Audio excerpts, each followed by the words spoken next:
of opening prayer. Mr. Coleman. Thank you. Let us pray. Dear gracious Heavenly Father, we thank you for this another day that you've given us. We thank you for your many blessings upon us. We thank you for our country and our wonderful community. God, we ask tonight that you would be with us and help us to make wise decisions for our community, Lord, and we pray that you would heal our land of this virus, God, and just continue to see us through. We thank you for all that you've done for us and all that you're going to do in Jesus' name. Amen. Yeah, I'm just going to do some prayer. 4, 5, 0, 3, 1, 7, Allegiance to the flag of the United States of America and to the republic for which it stands, one nation, under God, indivisible, with liberty and justice for all.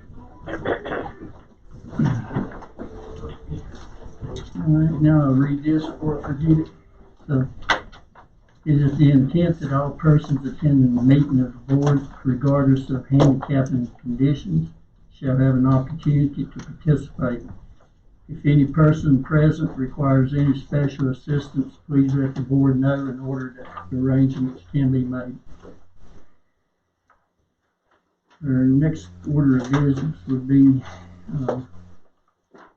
approval of disbursements.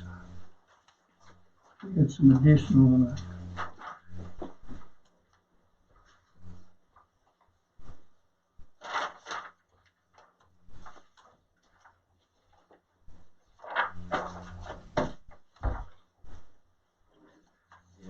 I'm going to ask one question on the ones we saw today, the $11,000 one. That's to the Department of what? Forestry. It's our annual contribution.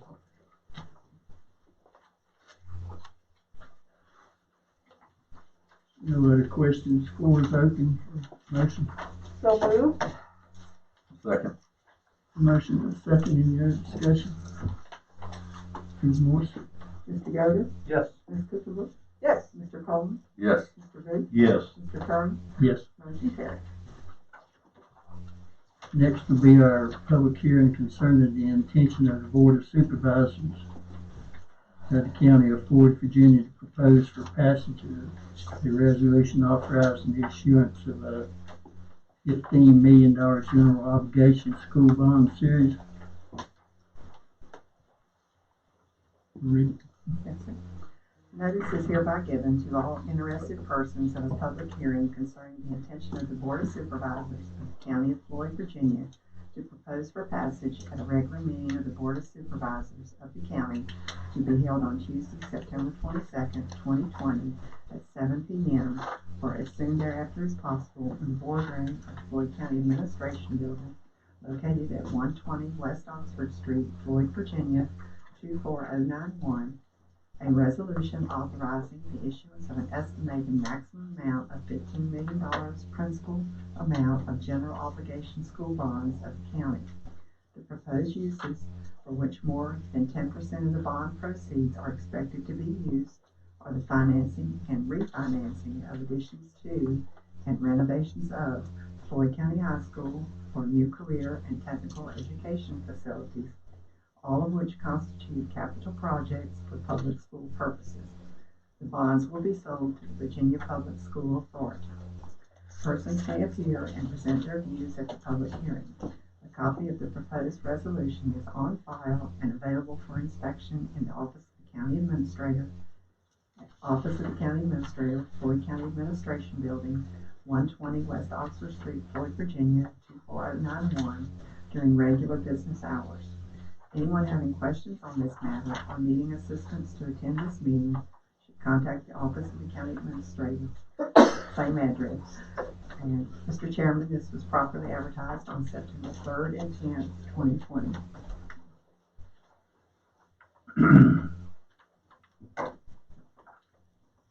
Is anyone here to speak on the school bond issue?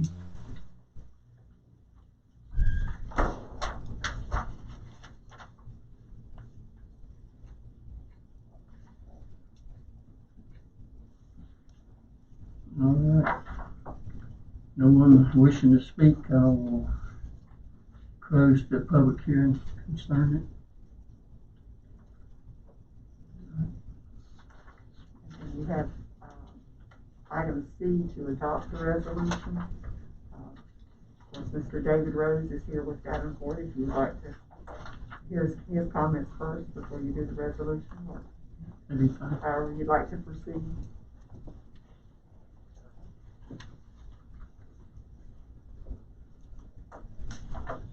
Thank you, Mr. Chairman, members of the board. What you have in front of you was prepared by bond counsel, and I believe they may be on the telephone here. Very simply put, we are hopeful that interest rates remain where they are, and if so, they will be considerably better than anything we had estimated previously. But again, we don't know exactly what's going to happen. The sale will occur in the latter part of October, but we need to make these elections at this time so that they can put all the various local governments that are part of this together and be ready to offer them into the marketplace. With that being said, you have a not to exceed $15 million. That is to take care of $14.5 million of the, we'll call it the construction amount. You may recall that we had previously borrowed $7.5 million and thought that if we could get that money set from the literary loan, it was at 3%, that's locked in. However, because rates are so favorable, we're hopeful that we'll be able to, in effect, not need to use the literary loan, but we'll be able to do all of the money, all the borrowing, if you would, through the BPSA program that you have in front of you. That would be a very positive and welcome development because, again, that would simply mean that the overall all-in cost of the money is below 3%, which, again, is something we did not plan for but are happy to see that occur. So with that, happy to answer any questions. And I don't know if anyone on the phone would like to make any comments. That's really all I have for today.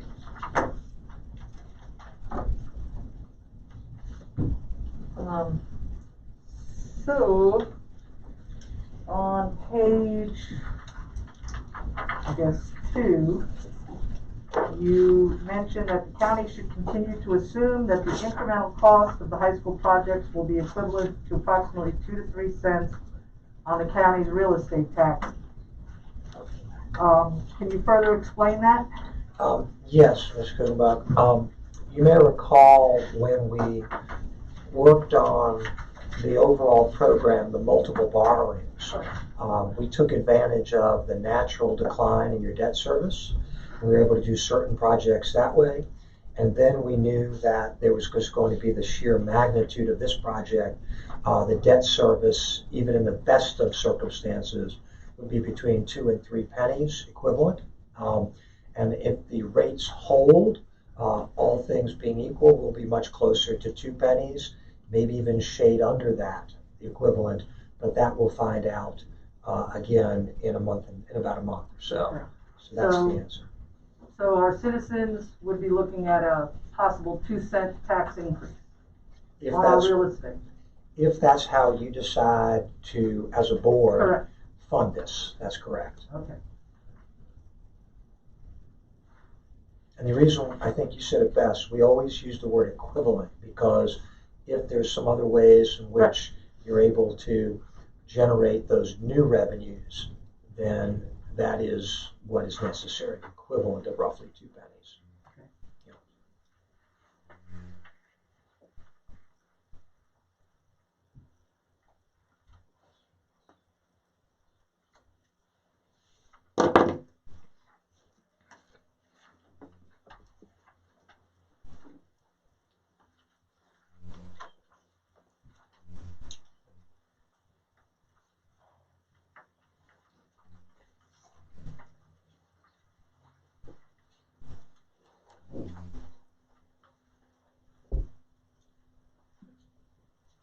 Anyone else have any questions?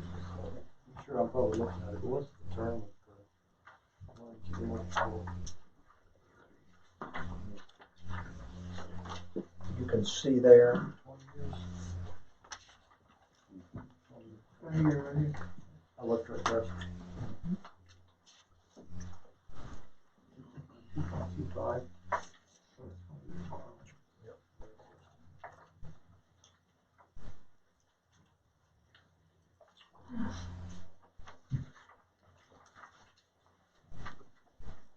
Any other questions, perhaps? I can answer this question. Anyone?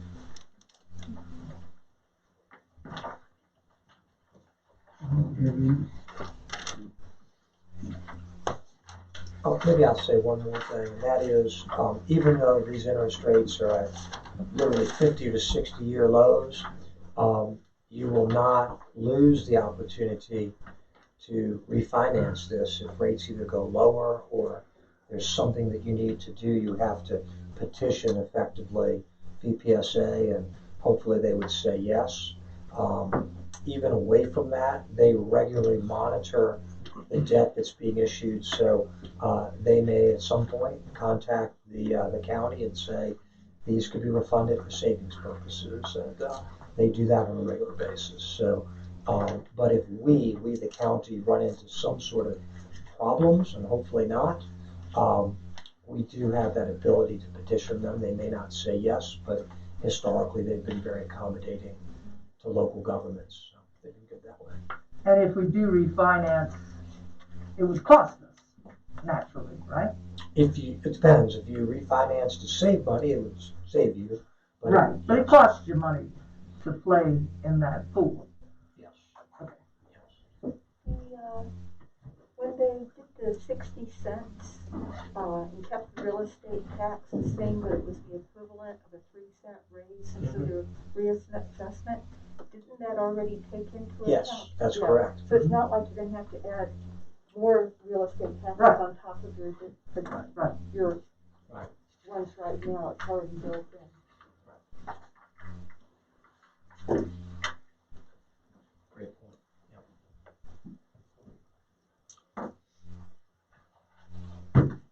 Any other questions, comments? It's hard to imagine we could get to a place that would have better rates. I said that 2 years ago, and now we're in a better place. But For now, for now, again, so let's assume though, let's play worst case or worst case. Let's assume that the rate that we have to borrow at is materially above, let's say 3%. We would then be able to just borrow that other half, and we just keep the literary loan program going. Right. That's what we would do. So, fallback so we don't position. lose. 3%. Right. It's almost unimaginable. I mean, Yeah. it's free money essentially. I mean, the inflation is all this stuff. So. Well, look at we 1% refinanced. Think of it this way: when I was in front of you just a few months ago, here we were refinancing a number of the loans. I don't think we had ever anticipated doing that so fast. Right. But once again, we set up the structure so that if something happened, we could do it. We were able to do it, so it worked to our advantage. Our meaning, and yes, Ms. Kukma, we paid some cost for that, but really bigger picture, we saved a lot more money. So yeah. So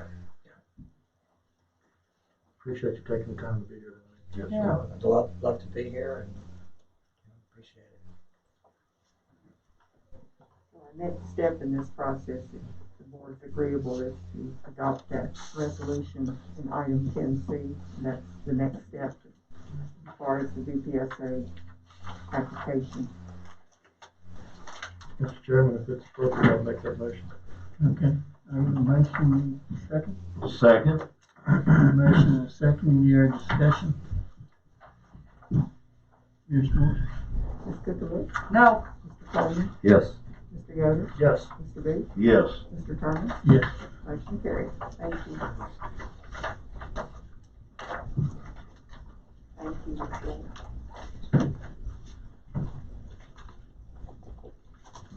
That included to authorize appropriate officials to sign whatever needed to be signed, I think.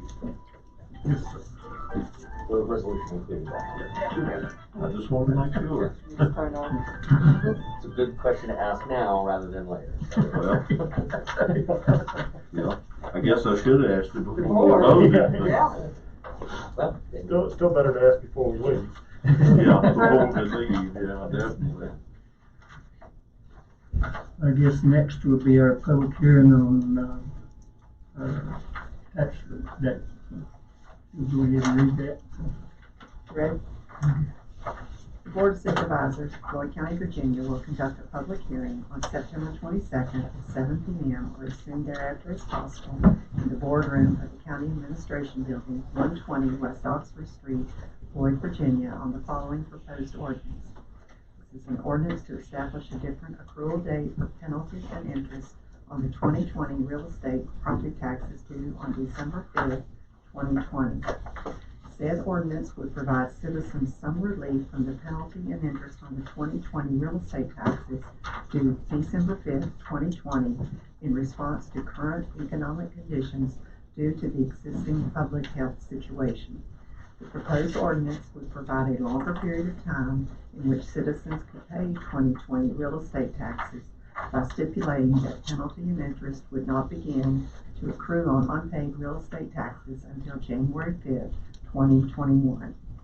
Copies of the proposed ordinance are available for public review in the office of the County Administrator, 120 West Oxford Street, Floyd, Virginia, Monday through Friday, 8 a.m. to 4:30 p.m. Mr. Chairman, this was also properly advertised on September 3rd and 10th, 2020. Is anyone here wish to speak to the penalty and interest extension?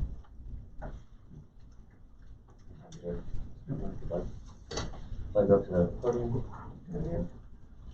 You sit right there, Steve. It might be easier just to go. Okay.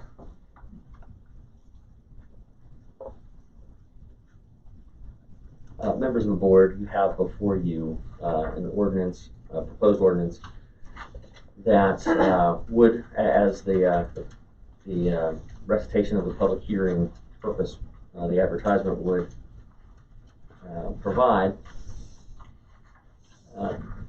It would provide some relief for those citizens who may be impacted by the impact of the COVID-19 pandemic, most critically those who might be in financial difficulties because of that outbreak and the closures and the depressed revenues that some businesses are experiencing. Basically, it provides, in simplest terms, that no penalty or interest would accrue on any amounts of taxes unless the amounts are unpaid. Real estate taxes are unpaid as of January 5th, 2021. The pros and cons of that are that it provides some relief, but it does keep the same due date for those folks who do have the means to pay. It might help sustain the county revenues by those folks electing to pay in December rather than January. And if you have any questions, I'd be happy to address it. But fairly straightforward ordinance. Anyone have any questions?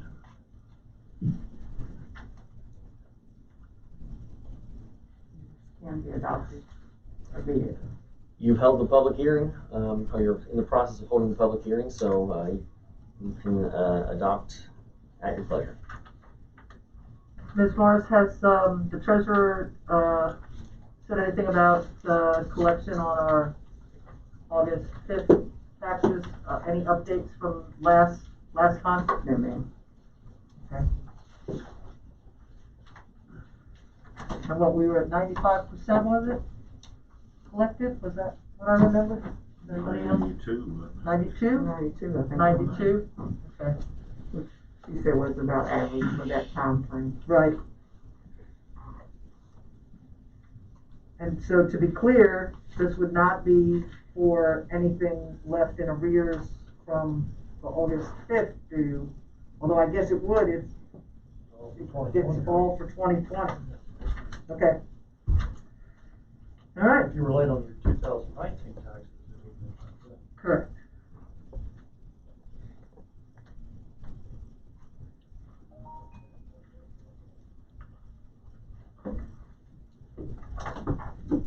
Is that for a vote? You may make a motion, Close public hearing. Oh, yeah, Close the I'm sorry. public hearing first. gotta hit everything. Nobody's gonna speak, so I'll go ahead and close the public hearing. Mr. Chairman, I would make a motion that we adopt this, ordinance. I'll second. Motion and second. Any other discussion? Here's more. Mr. Coleman, Yes. Ms. Cookham, Yes. Mr. Yoder, Yes. Mr. Booth, Yes. Mr. Turnbull, Yes. motion carries. And Thank you. just as a side note, if I may, the town did the same thing, except they did theirs through January 15th, which I think's on a Friday, but. I appreciate you all putting that together because I think it's really important. Yep.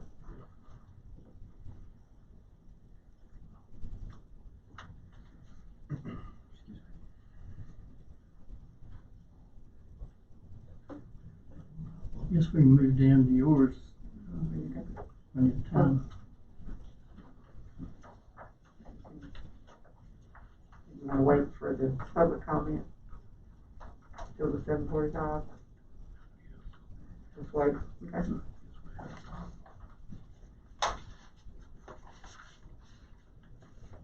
You know, see the constitutional officers.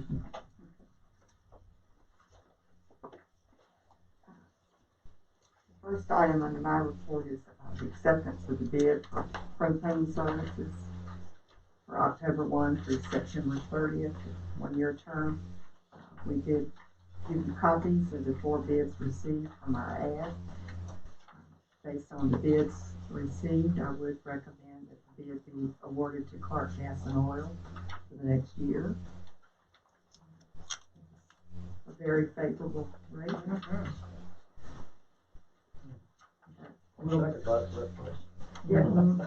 Yeah, without the extra added fees too. So that will be a different company from who we have now, so you'll see some tank switching if you select this firm. Right.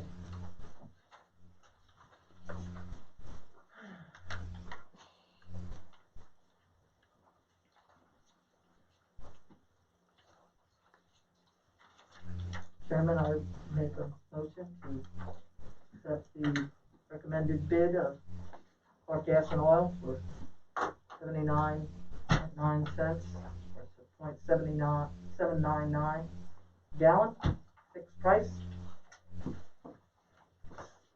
For our propane needs. Motion second. Second. Motion second. Any other discussion?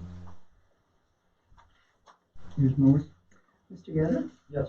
Ms. Cookham? Yes. Mr. Coleman? Yes. Mr. Booth? Yes. Mr. Turner? Yes. Motion carries.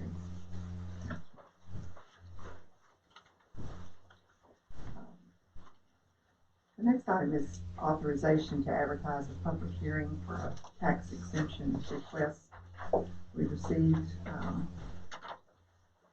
not sure all of you have been through this process before, but just to kind of remind you how it works. It's been a little while since we've had one. We received the request in our office.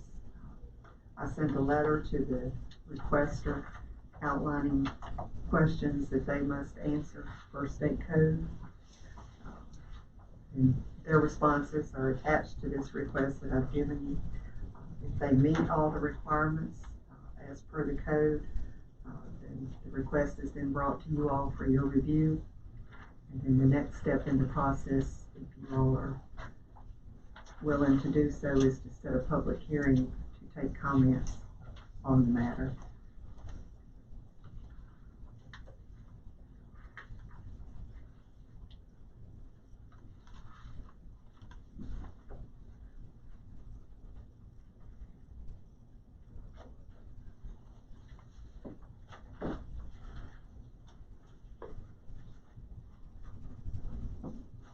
Floor is open for a motion. I got a question. I know in the past when the Historical Society asked us for relief, we didn't grant it, I think. Does that sound right?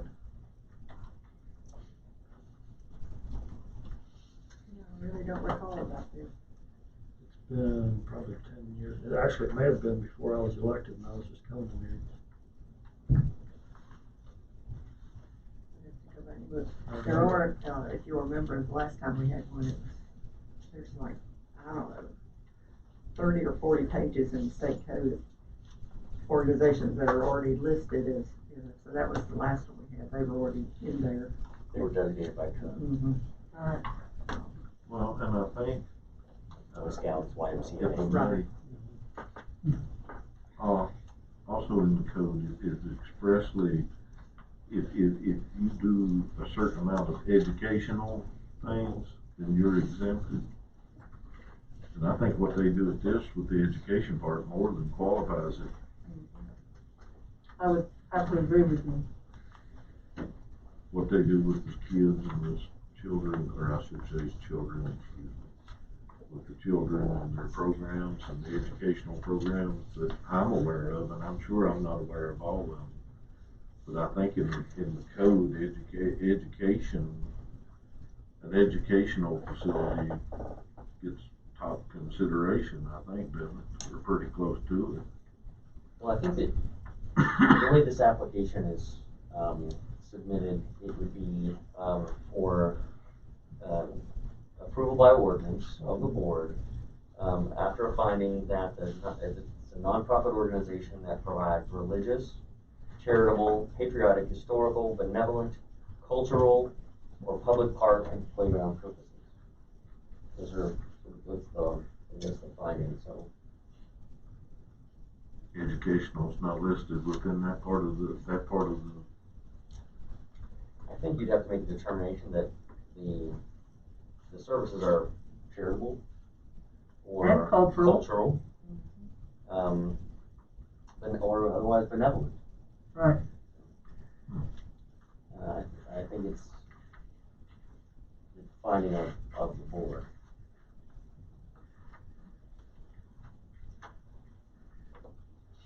I guess here's my question. I'm not necessarily opposed to it, but my concern is that we treat everyone the same, that we're equal across the board.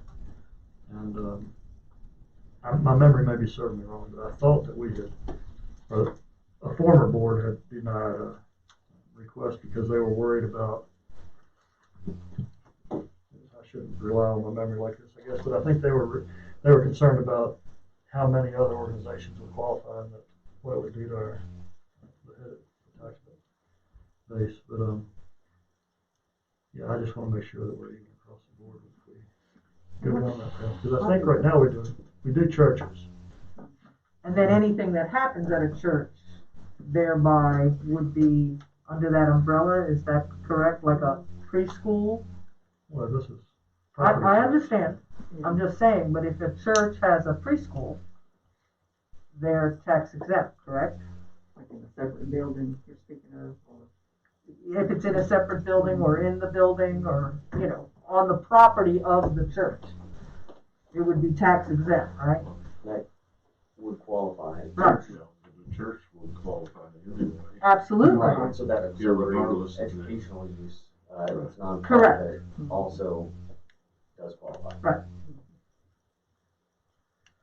I just think we need to be really clear on what we're planning on doing, because I think if we approve one, we're going to get a number of others. Case by case basis, I guess. And we need to make sure, I personally would want to be fair and not start picking and choosing. Well, I like this particular charity and I don't like the way they do it. No, it has I to don't be, want to be in that. it has to be even. Yeah. And I think if we follow the guidelines that Steve has laid out for us, and I'll be glad to go back and look and see if I can find that about the. It would be interesting. I'm sorry, I just didn't recall No, that. When I read this, I thought I remembered that. I think it was before I was on board, but whether that's not here or there necessarily, that's not really going to impact my decision on this. But it may impact what happens in future meetings, because I suspect that if we approve one, then there'll be more coming. So I just want everyone to be aware of that. Could you review back and see if there has been a precedent set or anything like that. And could we take this up at our next meeting? That'd be fine. I mean, if that's agreeable. Or you could always go ahead and have a public hearing if you wanted to. Yeah, that's true. The request for today is just to advertise for a public hearing, I believe. Yeah. And then we can discuss it further at our next meeting. I mean, I don't see the harm in advertising for a public hearing. Well, you're spending money on an ad if we decide we don't wanna go down that If path. it's not in agreement, you Yeah. spent the money and didn't need to. Right. It's not a lot of money, but still. Could we set the public hearing after we get some more information? Or we could do that at our next meeting. I can write back to you. That, I can try to get back. since it's a taxing issue, does it have to be advertised twice or once? Just once, because you're not, Not imposing, you're doing well, it. I'm sorry, you would advertise it normally like you would for an ordinance. Yeah. Which is, Okay. And there would be time in between the two. I think the last one we had was the Boy Scouts. Of course, they're already listed in the code. I thought that was the case, but Right. And then we've had a church parsonage, but that was already, Right, covered. that was one And I that the remember when we commissioner were could on take care board, of. we did have one group come forward and ask to be deleted from, what they wanted to be omitted from personal property, which we did not do. Right. We haven't had a lot of these over the years. Right. A few.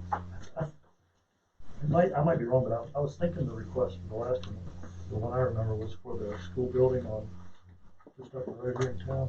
Mhm. Yeah. The Oxford. The Oxford Academy? Okay. I may be wrong about that, but I'll I look it up. think that. I don't recall that one, but it could have been. I was thinking we had one since me and you've been on the board. We've had church, we've discussed churches. But I can't remember if that one was, I almost think that it was 10 years ago when I was coming to the meetings, but not On the I board. would have been here, but I don't. you weren't on. No, I went on before that. Yeah, it was when Casey was first elected. Would have been after I went off. Yeah, it was All right, right that's after. why. If my memory's serving right. I It's may, not ringing any bells. yeah, I may be completely off. I just remember that whole discussion. But I remember the one on the personal property.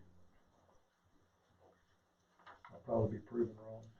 It won't be the first time. We'll see what we can find. We'll bring it. Bring it back to our next meeting. Look at it. The next item is a request from Citizens Telephone Cooperative to rebroadcast your all's meetings. Their request is to download from our Facebook page or YouTube, however we end up doing it, and then play it on the CCTV. They said there'd be no cost to us or no responsibility or effort needed from our staff. They would run those 2 or 3 days probably after your all's meeting. On channel 20, I guess, they're Whatever public, they're, yeah, right. I don't have that, so I don't know Yeah, what I'm they pretty are. sure that's what it is. And they just need our permission to broadcast Yes. Rebroadcast. or rebroadcast. I don't have any problem. I don't either. Yeah. It's already out there. Run commercials. Yeah. We can do some advertising in between.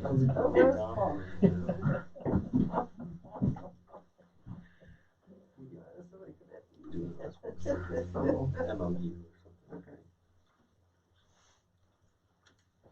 You need a vote or a consensus.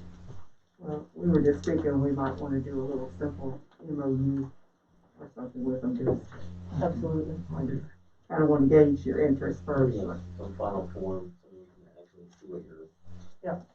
Do you want to, yeah. Okay.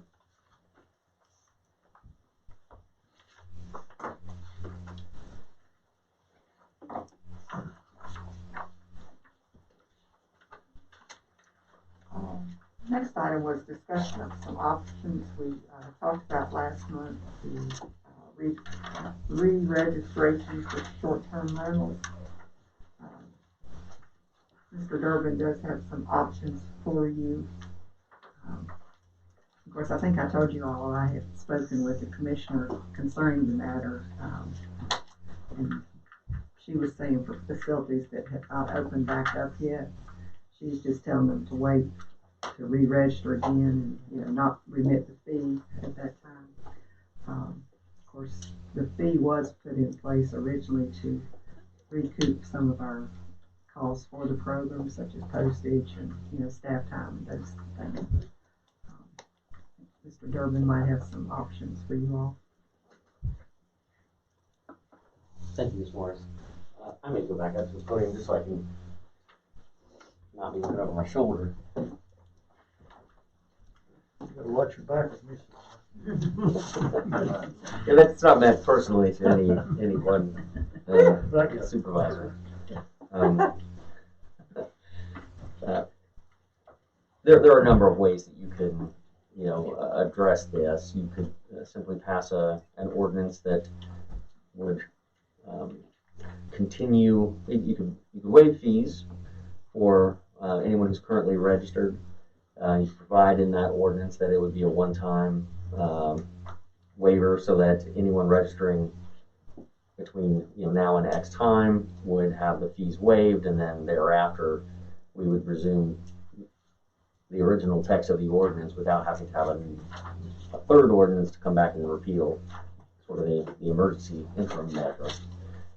You could provide that anyone who is currently registered or is registered within the next, let's say, 60 days would have their fee waived for the next year. That would be an option. There's a number of ways you could do it.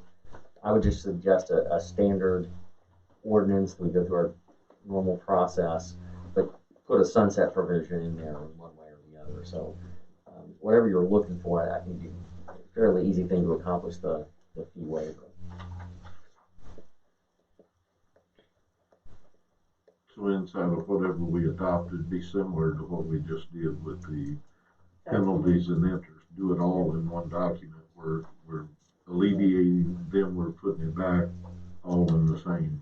Right, it would be very similar. Well, for example, when the tax due date for the August tax collection was moved from June to August, it provided that this was a one-time only, and thereafter it would revert to the June date. It would be very similar to that. That would be a fee waiver for the next 12 months, and thereafter it would revert, or set a date certain when it would revert to the fee being imposed again.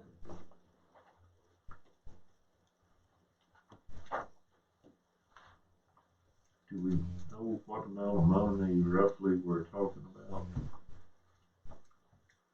Excuse me. I mean, financial settlement. In terms of like aggregate county impact, what that would be? That's kind of what I was getting at. $50 per registration. I don't know offhand how many Sorry, I don't. is on that registry at the Comprehend. current It time. can't be that much. I wouldn't think so. That was like 40, 43, 42. I was gonna say less than 100, so I mean, less than $5,000. I was thinking 2,000 or 3,000 probably would impact. Well, I was just thinking along the lines, if we did this, if we needed to, what, or if it was requested, what we'd be adding to that department to help cover those costs is where I was coming from.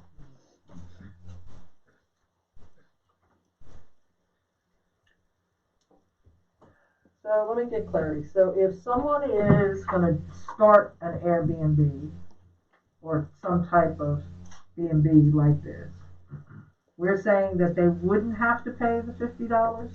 Or is it people who are already in the business that have paid their $50 would not have to pay this year's sort of re-registration fee? Is that correct? It's either way the board deems is appropriate. If you feel like that you just want to give relief to people who are already in business right now who are having a hard time, can certainly provide in your ordinance that you have to be currently registered in order to take advantage of it. Right. That's how. But you could waive it for anyone. Okay. It's really up to you.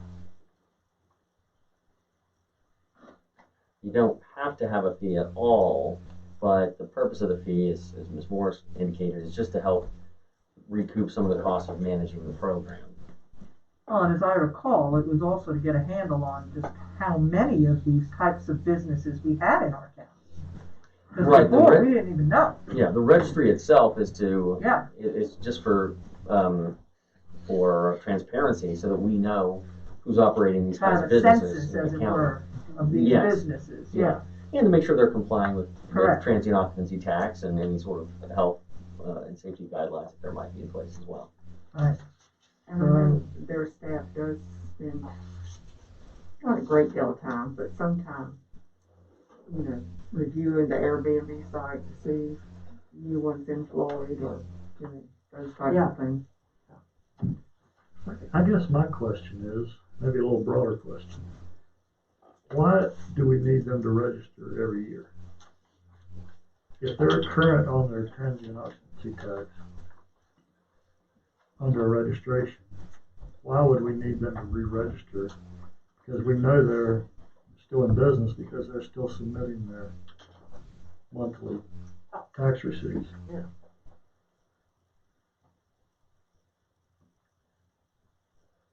I mean, I could see where you could say if you registered and you paid 6 months worth of taxes, and then you went 3 months and didn't pay anything, that would void your registration. You need to re-register so that we can make sure you're in compliance. But if the same person, I mean, I guess I'm thinking from a hotel standpoint, do we require them, if they're paying us the transient occupancy tax, do we require them to fill out a form every year to say we're still in business? I mean, Well, hotels are exempt, right. But They're still paying the tax. sort of by analogy, I think of it more as like you have to register your vehicle every year or two. Right. And I can double check the statute. I believe that you probably could provide that if you're registered this year, you wouldn't have to renew for 2 years or maybe longer. I doubt there's actually a limitation on you there, but it's the same logic that applies. Is that you re-register your automobile every year or two, you re-register here, and so on. But I think you probably could extend that In time. the case of the registration of automobile, that's essentially a way for them to collect money. It's a fee to use it on. You don't have, if you own a vehicle, you don't have to register it unless you're going to use it on the highway, which is essentially a user fee for the highway. It doesn't seem like a level playing field for someone that's renting out a room in their house versus someone that's doing a hotel. Well, it's similar to the business license that contractors have to purchase, whether in town, some counties require, or whatever. It's a yearly thing that you have to renew your license and pay the fee. So it's similar to that. Even though you may still be operating and whatever, it's a revenue in thing. Right. That's what it is. I'm wondering if it's sort of like State Corporation Commission before I've registered my farm name and auction company. Alright. I have to pay $50 every year, renew it. I'm not in favor of that either. So, And it's just like a contractor's license. I forget how many years it is now, but every so often I have to, reapply. yeah, every 2 years I have to do the same thing. And then I have to pay the fee, even though I'm still in business, and they know I'm still in business. But in this case, their direct competition doesn't have to. So if you had someone that you're bidding on jobs with that didn't have to pay the fee and you did, that's essentially what. Oh, there's a lot of people that don't have licenses that bid on jobs. Well, that's That's already I'm not- there. That's a whole But different. That's a whole nother thing, though. But I'm not sure that you can compare. I mean, I think we're comparing an apple and an orange here. I understand that we both are having somebody stay overnight, but a hotel is different than a room in a house, an Airbnb or a little cabin on your property. What if we did something where you register this business at $50 and then each year you pay sort of like a re-registration fee that's less than the $50, that just, maybe 25. And that way we still know that you're doing business, we still know that you're complying. But in this time with COVID, if we're going to help taxpayers and these folks are not making any money and they've invested a lot in their businesses, that maybe we can waive this for this year. Well, I'm in favor of waiving it for this year. I'm just thinking long term also. I know what you're saying. I'm just wondering if we don't make it a half. 1 year you don't, 1 year you do. I know every 2 years I gotta pay $65 for my license. Well, I was thinking about the land use program, and it's set up where like if you pay 1 year, but next year you don't, and then you do it every other year. No, I gotta pay it every year. Yeah. Every year. It's an every year. Every year. I thought you didn't unless you changed it. That's what I was thinking. I think you could do what you're proposing. An every other year or Yeah. reduce Yeah. for the next in between year or something. Yeah, you could, because the main thrust of the fee is to defray the cost of sort of Registration. monitoring and compliance. And once you've Right. got it in the system, maybe a $10 fee or something like that is appropriate just to continue to make sure that you're in compliance. I will say that one of the arguments in favor of even having a statute, Right. one of the things that was argued in the General Assembly years ago when this was authorized was that you have hotels who are subject to these transient occupancy taxes, and you've got Airbnb who's paying no transient occupancy Right, taxes. You've got a lot of that sort of sharing economy industry. And so the hotels were saying, we've got one arm tied behind our backs trying to compete with these pop-up. Absolutely, yeah, and that's why I supported this to begin with, because I thought it did level the playing field. And we're arguing over $50. If it was me, I would be more upset by having to go through the process of registering every year than I would be overpaying. The $50 wouldn't matter to me, but going through the process of having to go to the registrar's office and fill out a form or send it to them or whatever, that would be what would aggravate me. Yeah, you're right about the language. You don't have to pay every year, you just have to re-register every year. It's something we could easily check with the Commissioner of Revenue's office and just confirm would this work for your system that you've got in place to say, you just, we send out letters, or everyone can re-register by letter or update it, I annually can also see. with a check and a notice that yes, I'm still operating. Something like that might suffice. I can as well. also see these types of businesses probably go in and out of business more frequently than a hotel, and so probably we do want to kind of keep an eye on them more. So maybe the answer is every 2 years you give a little bit of relief to just somebody having to fill out a form, but then they do get checked on. That may be a compromise. Maybe they only re-register if there's some sort of big change in their business or something. It does seem like if you're collecting taxes every month, that's a pretty good indication they're still in business and still operating. In that case, I don't know if we need to re-register, but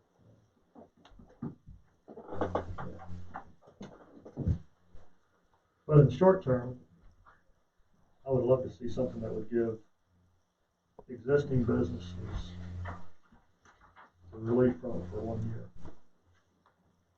Not necessarily someone starting a new business, because I think that's, obviously going to be work for the commissioner. I don't want to get paid for it. So would you like to see? I'm sorry. Do they come in at different times of the year for when they start up, or does everything like this have to be paid by a certain date, or is it individualized? I think it's some of both. Some of those. I think, didn't we start at about this time of year, so most of them are on the It was schedule? July, I think, correct? July? Unless you got a new one or Right, something. they would came in, yeah. Yeah, you adopted it July 25th of 17. Yeah. That's why she was saying she'd already sent applications out. Right. So I guess your options are, you could consider it more. You could direct for a public hearing on a proposed ordinance, or I could prepare some alternative ordinances for you to review at your next meeting, towards adopting something after public hearing later. What I'm hearing is you'd like at least an ordinance that would give some relief and waive the fee for probably one calendar year, I think sounds like the consensus. But there also might be interested in considering a revision to this ordinance on a permanent basis where you would pay a fee of, say, the $50 as is, and then in subsequent years renew for a lower amount. I'd like to see something like that. That's pretty straightforward to draft. Yeah, I'd be interested in seeing like a biannual registration or something maybe.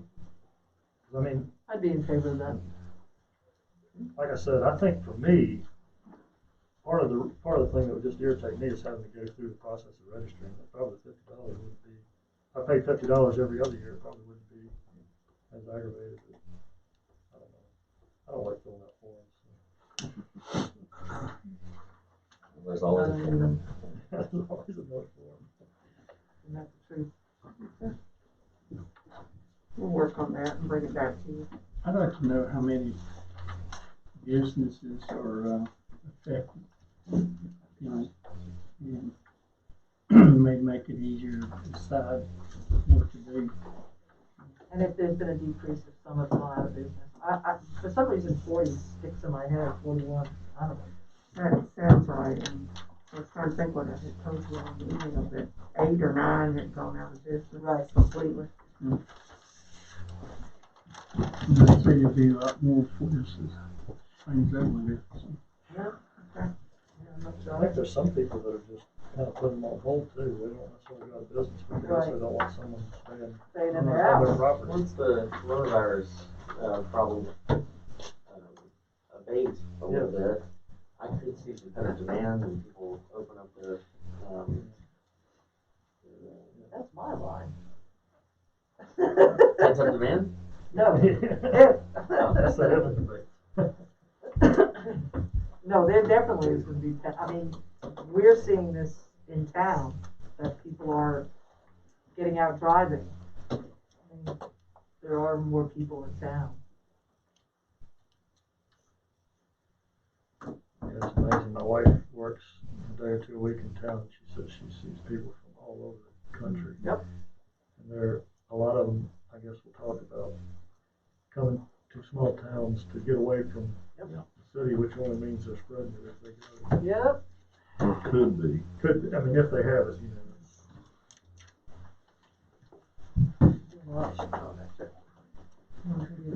Public comment.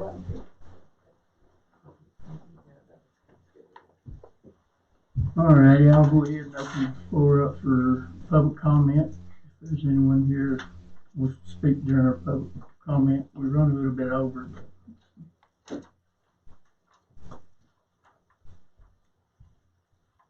yeah, it doesn't matter, because I don't think anybody wanted to talk, so I'll go ahead and declare the public comment closed.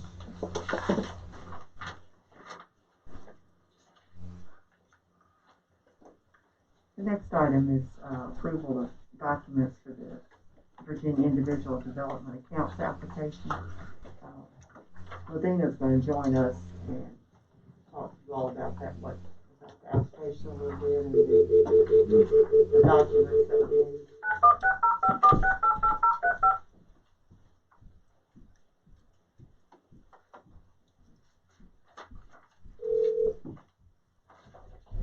Welcome to the conferencing service. Please enter your access code followed by the pound or hash sign.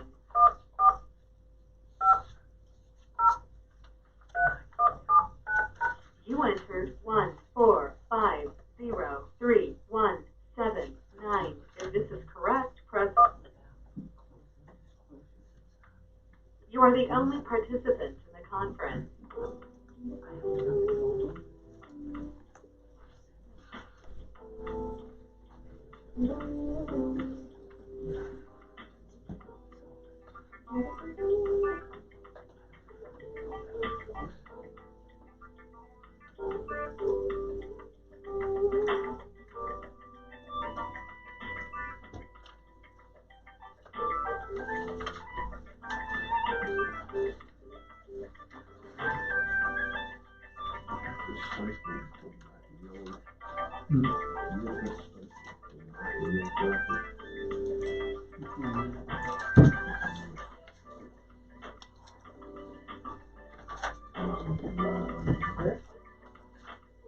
Yeah, I found Mhm. probably not. Yeah, probably not. It's probably gonna Enter pick up access code pay one as you can four hear the music, five but nothing zero else. 3 1 7 Was 9. that supposed to be to the back of this document, or is that just separate? Or think were it we got- supposed I to think get it it at got- all? I keep stealing Carla's stuff off the. But it's hard when somebody sent, like tonight, when I was at the top, you remember? Your thing came in? Well, it's no problem, I was just Yeah. wondering. This We is the were. third thing I Good. found in Carla's Read it. Last time? Yeah. I'll give you all those tomorrow. Been making you get out. Welcome to the conference. Please enter your access code followed by the pound or hash key. Yeah. It's that page. You entered one Yeah. four Yeah. five Yeah. 3 It's an 1 automatic statement. 7 If this is That's what it is, it slides in. please announce She yourself. it gets slid in. Well, I kept trying, I read through this and I read that last night, I kept saying, how much does this have to do with it? They need you there. You know, and I never could make that animal work. Yeah, when I got to the. She said she- Yeah. She's in. Ladina, can you hear us? Yes, I can. Okay. Should I, maybe I should mute my, computer here. Yeah, it's a little background. Alright. Yeah, Would be good if we just do some layouts now we're ready, you go ahead. for meetings. Okay. Good evening, everybody. Howdy. So I don't know exactly what order your documents in, but we have about 12 or 13 documents. And we can do it any way you want to. These all relate to the Virginia Individual Development Account Program, which, as you recall, is the $200,000 community development block grant that will allow us to help 37 people. Either it's a savings program so that low to moderate income worker or earner can, for saving $500, they can get $4,000 in matching dollars. And they also have to do some required training, but that money can help them either make a down payment on a home, or it can help them with business development.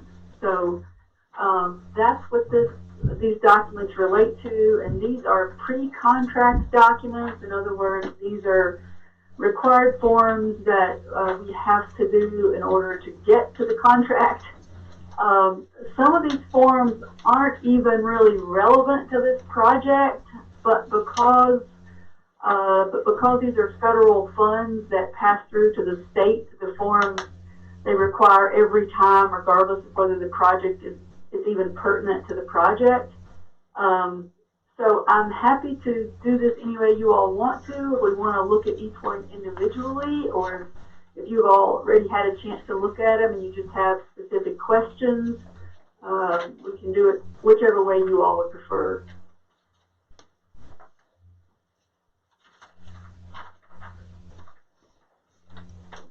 Probably just ask questions if you have them. Unless Ladina, you have any high points you want to point out to us. The main document that I want to make sure that you look at closely is the MOU with the Advancement Foundation.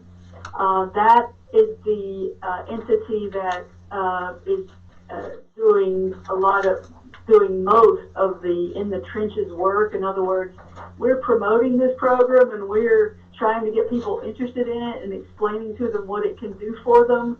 But the Advancement Foundation, located in Benton, is a nonprofit they're actually the ones that step the applicant through the paperwork. They, collect they work with them entirely through the process, and they also have to have a total of 14 hours training, and so the timing on this has been really good because for the people who want to do business development, the Floyd C4 can count as hours for that. Right. So seven hours have to be business plan related, so that meets that, and then the other 7 hours for everyone has to be on financial literacy, just the basics of how to create a budget, the importance of saving, those kinds of things. So the Advancement Foundation is a major partner for us in this, and you all did a very similar document to this during the application process, but this one is just updated to say, yes, the money's been awarded, here's how the program works. It lays out the anticipated timeline for the project. And if you go to the, let me see, actually a separate document has the detailed budget, but if you look in section 3 on page 3 of the MOU, you can just see the summary of it, that it's $200,000. 170 of that will be used for providing the matching dollars to the savers and the training. So the breakdown of that 170, just so you all will know, 148,000 of that 170 will be the matching funds that go to savers, and then 22,000 of it is coordinating all of the training that they have to have. The Advancement Foundation handles all of that, and they even will provide one-on-one training for them as necessary. And then they will get, there's a total of 30,000 for administration. We are keeping 3,000 of that to cover any legal review of documents or anything like that, especially when we get the contract from DHCD. We will want to have Steve look over it. And so 3,000 we're keeping for legal and the required advertisements, which is part of what you see in some of the other documents. We are required to advertise that there could be business opportunities, that businesses that are interested in being on a bid list or that kind of thing. It turns out there's not going to be anything like that for our project, but it's still required. But I just wanted you to be aware that the Advancement Foundation is a major partner in this, and as the funds are drawn down, we are not going to be handling the $4,000 individually for each saver. They will be taking care of that, and it has to be held. There's only one lender in the Commonwealth of Virginia authorized to handle these funds for the savers, and that's the Virginia Community Capital. So as the each applicant will have to create a savings account with Virginia Community Capital, and that's where they will save their $500, and then ultimately, once they've completed the training requirements and their obligations, then the $4,000 will go into that account, and the Advancement Foundation will make sure that that money is only drawn out to acquire the assets that are eligible. So either the house, in the case of a home buyer, or in the case of business development, an eligible purchase such as a piece of equipment or inventory. It is all asset-based, so the business development can't pay for operating costs. This is all about helping create wealth and ownership and helping people advance. So that's kind of, I just wanted to cover that. Do you all have any questions about that? Any expenses of the foundation or any anticipated funds for them for what they do comes out of this total money here, right? That's correct. No And additional, and, I- and we've already, That's right. the attorney now knows what his budget is on this too, which is good, minus ads. Don't forget, she said minus ads, so, Right, well, I so think it you was- know what kind of budget I you're believe it looking at. 2,900 for ads and 100 for legal. That sounds about right. I agree. I can that's a agree pretty to quick that. review, Ladina. Seriously, she was ready for that one. I will say though that if I remember correctly, I think I reviewed the MOU that was done back in Yeah. Yes. 2019 when at the grant stage. So it's probably Yes. going to be fairly quick review. So you done earned your $100. And y'all heard that, a very quick review is what I Am I heard. down to $29.99? $29.99. 99.99. See, you didn't have to watch your back, that's what. Yeah, right. I will tell you that one reason that I think that we got these funds and one reason that I was wanting to pursue them is that the Advancement Foundation did this exact program for Vinton and has also helped another locality do this. And DHCD thinks very highly of the Advancement Foundation and their administration work, and so they've been an important partner for us, I believe, in helping get these funds, and I feel good about their ability to handle this work. And if I read correctly in here, they actually screen the applicants. That's right. Yep. So That's right. they handle all of that as well. That's right.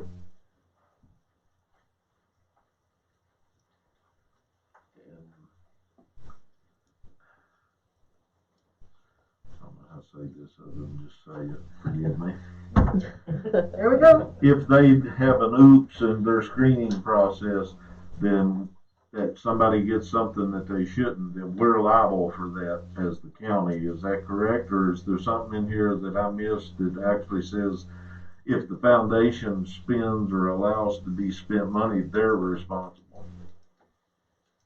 Yeah, that's a great question. I don't know the answer is the short one, but I would guess ultimately the buck will stop with you all, but you would want to then probably go back to the Advancement Foundation to try to get that money. Maybe But the that's grant is something to when the we're county. looking at, when our attorney's spending that $100 looking at the agreements, that he can see if there's something in there between us and the foundation that at least Protects us. gives us remedy. Yeah, or protects us. Yes, Yeah. yes, I mean, I'm That's a sure very they're good good point. at it, but everybody makes mistakes. And Yeah. yes. if a mistake is made, I want as much protection for us as possible. But as you said, ultimately, yes, we are responsible. So Yes, I think that's a really good idea. I do think just kind of the secondary behind, in addition to putting something in there, would be the fact that Virginia Community Capital will also be reviewing the documents about what the assets for purchase would be. So there still could be something that falls through the cracks, but at least there's a couple of layers in terms of before the assets could be purchased. right. Right.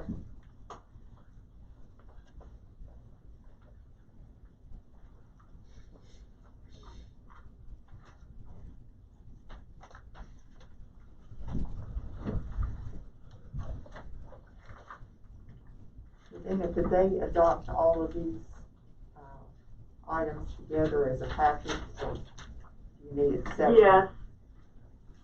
They could. I might suggest just pulling out the MOU separately, and then if they wanted to consider approving that contingent on Mr. Durbin's review or addition of that item to help protect the county or an ability to pursue remedies.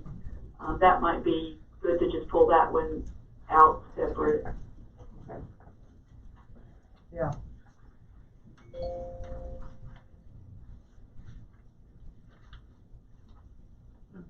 Just curious, your letter that's attached on the front of this, did you get any authorization or heard anything back from them allowing for any expenditures prior to all this other being done, or?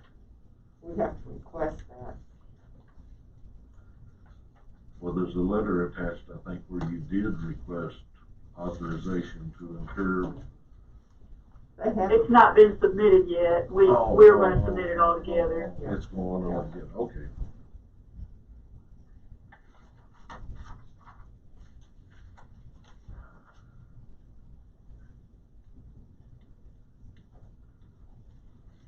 And I questioned the new title they gave me Chief Executive Officer. on that letter, but they said that's their wording that they want.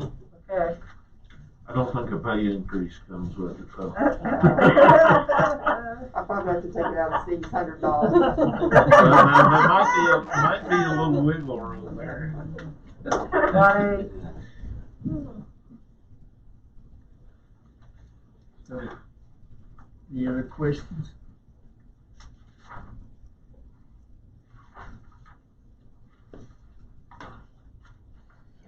Always in default. I'm just reading the eligibility standard. It,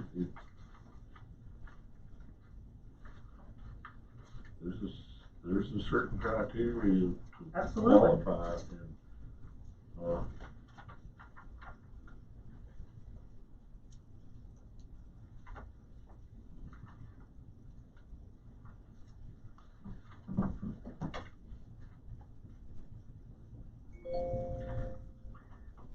We've already had about 20 people inquire or apply, so I feel really good that we will we'll be able to get to the 37.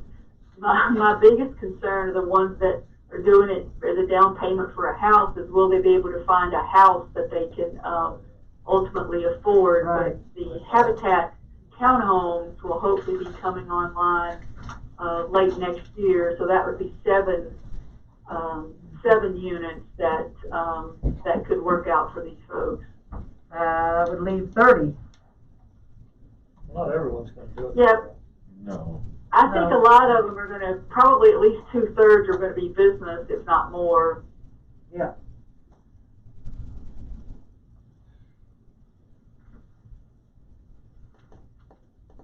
So wouldn't need first motion to approve the MOU. Yeah, we'll do that separate. Contingent on Steve's. analysis of the remedy for any kind of mistakes being made and how you would be repaid. I'd like to make that motion. Second. Motion, motion and second. Any other questions, comments? Yes. Mr. Coleman, Yes. Ms. Cooper, Yes, Mr. Gilliam, Yes. Mr. Booth, Yes. Mr. Turner. Yes. I think this is a step in the right direction to help many of our citizens, at least 37. I guess we need a motion on the rest of it in the whole. On the rest of the pack. I would so move. Second. Motion and second. Any other questions, comments? And that included authorizing Ms. Morris to sign documents as needed. Yes, all appropriate county officials. The chief executive Executive officer. Have a motion and a second. Go ahead, Ms. Morris. Mr. Gilliam, Yes. Ms. Cooper, Yes, Mr. Coleman, Yes. Mr. Booth, Yes. Mr. Turner. Yes. Motion carried. Thank you all very much. Thank you. thank you on this hard work, your staff, Tabitha, and all those involved in making this happen. I know this has been a lot of work and a lot of coordination between a lot of different people, so thank you, Ladina. Glad to do it. Thank you. But then if you want to hang on a second, we'll talk about the rises next. Okay, If you don't mind. sure. The next item is discussion of the CARES funding. Updated your list of items for you as far as what you've already approved, what's been ordered, and other ideas. If we can start at the bottom, under the, we have continued to receive requests for the rises funding. Staff has requested consideration of additional funding for that. Ladina can probably give you a little more update on what she's received. Yes, we have applications that would total $299,800 or so. Two of those are still awaiting documentation, but we have not promoted the program anymore for the last 3 weeks, just because we are close to the limit of 300,000. So I didn't know if you wanted to recapitalize that further and have us promote it more, or what your pleasure is, but we are very, very close to the upper limit. Ladina, that would be for an additional businesses, not more funding for the existing ones, is that correct? Correct. We would promote it to see if there were any other self-employed or business establishments or nonprofits that were eligible. And part of this, I wanted to ask if you would consider. Right now, we set this up back in June, so we were comparing their revenue or income in March, April, and May to the prior year, and there are a couple of businesses that we've heard from that have been more impacted after May than they were right away, because we already had projects in the pipeline. And so one thing I wanted to ask you to consider is, could we have that still be an option, but add that they could select 2 other months to compare to the prior year, 2 consecutive months, so they could look at June and July as compared to the same time last year, or something like that. That would potentially make a couple more eligible, and we could, like I say, we could advertise or promote this a little bit more to help get the word out, to see if there are others that would want to apply. Well, I was just gonna say at this time, since we are talking about self-employed and the rises money, we probably need to insert the Statement. disclosure statement that Steve, our attorney, I'd like it for me anyway, and I guess all of us. Yeah. Sorry for the interruption. Absolutely. Trying to be more legal. Yep. Warren, be proud of me. Ladina, if I understand you correctly, would this allow businesses that have already received funds to also add June and July, or would this just be for new businesses, correct? This would be, this would not, the ones that have already gotten funds, this would not change anything for them, because they met the eligibility as it was established. What I'm asking about is offering an additional window of time for businesses that could not meet the March, April, and May threshold of comparison to be able to use other months after that in comparison. Okay. Okay, I just wanted to make sure I understood. And will $50,000 be enough? Certainly for now, I think. I mean, honestly, I don't know that we would get that many more, but I feel like if you all are open to it, it's worth promoting it a little bit more and seeing. Well, go ahead.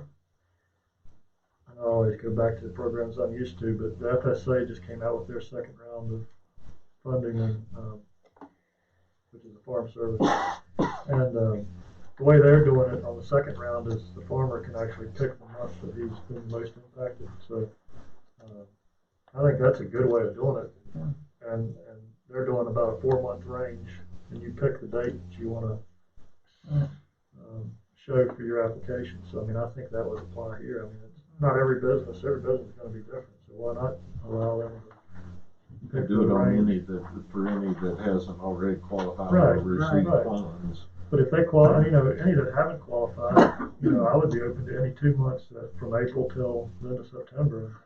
If they can show 2 months that they've been damaged, I mean, I could there's agree. no reason that just because you lost money in September shouldn't mean that you're not qualified. I mean, Right. So I think that with this program, as it has been since the beginning, this is helping our businesses right here in our community. So, I mean, that's why I asked you, is 50,000 going to be enough? I mean, this is helping our folks. In 2 weeks we meet again. Yeah. So yeah, I guess Always that's add yeah. more. All right. And then another idea that Dee and I had discussed in the last couple of days was the APID program. I don't have it on our list, but she can talk to you all about that too. I hope I won't really confuse matters here, but we, you know, the Shop Floyd program has $15,000 in it to help any type of business get set up for e-commerce in order to make it easy for people to shop safely and protect public health. And so about 13 or 14 businesses have already signed up for that technical support. Well, Excellent. that idea originated, you know, even before the Shop Floyd thing, because in our APHID, our Ag and Forestry Industry Development Planning Grant application that we had put in from the EDA back in the spring, had $8,000 dedicated for technical assistance for farm and forestry related businesses. And one of the items we had put in the application was helping those businesses be able to add e-commerce to their business. But the technical assistance could also be things like creating a web page or upgrading their web page, or getting nutritional analysis or soil analysis, or getting professional images made, or, you know, whatever kind of technical support they needed to help move their business forward or increase their income. And so I put what we're calling the APHID, we're calling the Floyd Drone 2 program. So I put that application out on Friday, and already we've had 13 or 14 applications to that.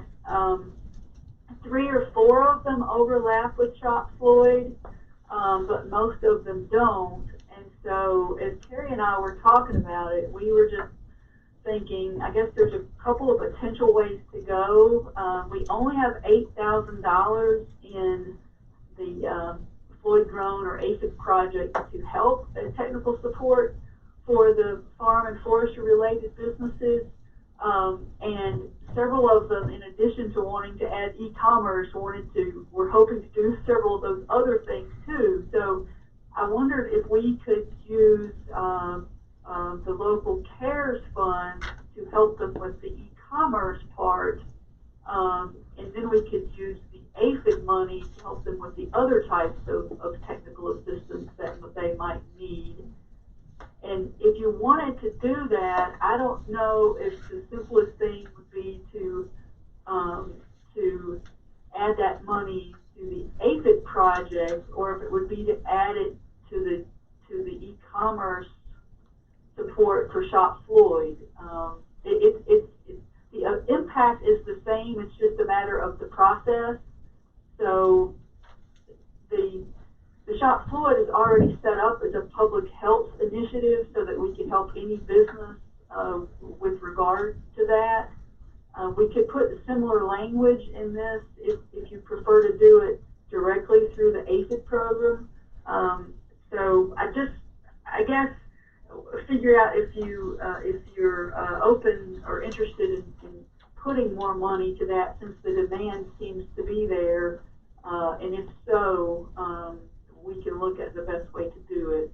So Shop Floyd should not just be about a bricks and mortar store. Shop Floyd should be about our farmers. It should be about our people who are selling wool from their sheep and lambs, and that would come under the umbrella of Shop Floyd. So even though I would love to show sort of documentation that it was with the APHIDS program, and somehow maybe do something, show documentation somehow, but make the money come from Shop Floyd, or show that Shop Floyd has been effective for all of our businesses, farming, agricultural, commercial. I mean, I think funding more of that, if that's the way you want to do this, what kind of money are you talking about? I mean, I was just thinking about maybe $15,000 for now. Just, I mean, the thing Additional about both of 15? these and using the thing about both of these that their limiting factor is the time, Right. because this all needs to happen fairly quickly, and so it's can we get the people that will help do this work for these businesses? Kat's already got 2 or 3 people that she's been working with, and so I'm not thinking that it would be a huge amount of money, but I'm thinking maybe 15,000 or so that would let us do a little bit more for these farm and forestry related businesses, because we don't have to use the $8,000 AFID dollars right away. We've got 2 years to use that money. So some of those technical assistance pieces could be done later in the winter or even next year if they're not urgent. But the e-commerce work needs to happen. It would be ideal if it could happen sooner, so that as many as possible, so that they could get the benefit of the Shop Floyd big campaigns that are going to be happening starting in October. So I can't promise that we'll be able to help every single business that asks, because it kind of depends on how far along they are and how much time they're willing to give it, because to be able to set up e-commerce, people have to be willing to make the photos and provide the content and some of that. But we have had interest, so we're working hard to try to help them and figure out what they need. So that's why we wanted to just come and see what you thought about perhaps doing more focus on e-commerce this fall and saving that $8,000 to provide technical assistance to farm and forestry businesses in some of the other ways that they are requesting help. So you're asking for an additional 15,000 in the Shop Floyd program for technical assistance? Yes. Okay. That would be e-commerce focused. Right.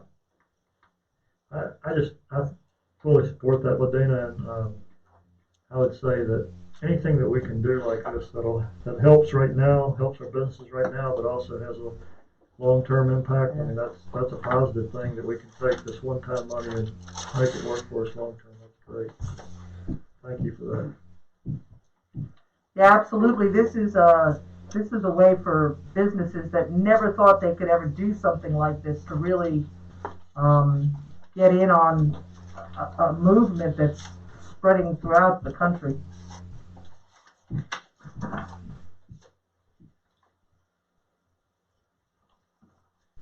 On that one? You good, Ladina? Yes, unless there are other questions. All right. I'm going to take the microphone off of you. Okay, thanks.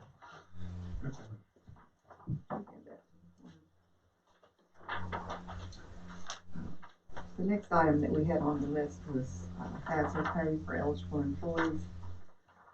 This is a different sheet from what we had in your pack. There seems to be some question as to whether certain classes of employees that we have discussed, such as dispatchers and solid waste, are eligible for these funds. We have attorneys telling us one thing, and we have auditors telling us something different. And I trust the auditors. Oh my! Well, you haven't heard which one is which yet. I'm just joking. The auditors are here with us this week, and they have told us that they expect final guidance mid-October as far as the audit procedures. So we would like for you all to wait on those other 2 classes of employees until we find out for sure. See, it was the auditors. But what Ms. Ryan has worked up gives you the payments for our EMS and deputies working from March through August.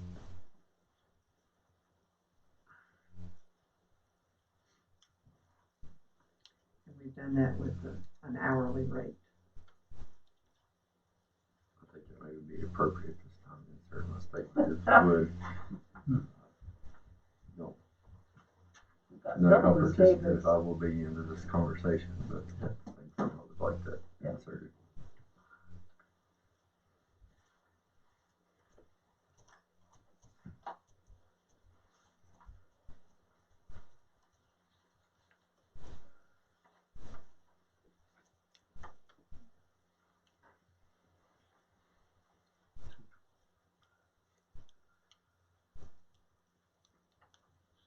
So we're looking at 225, 650 instead of 241 for tonight's purposes. Yes, sir.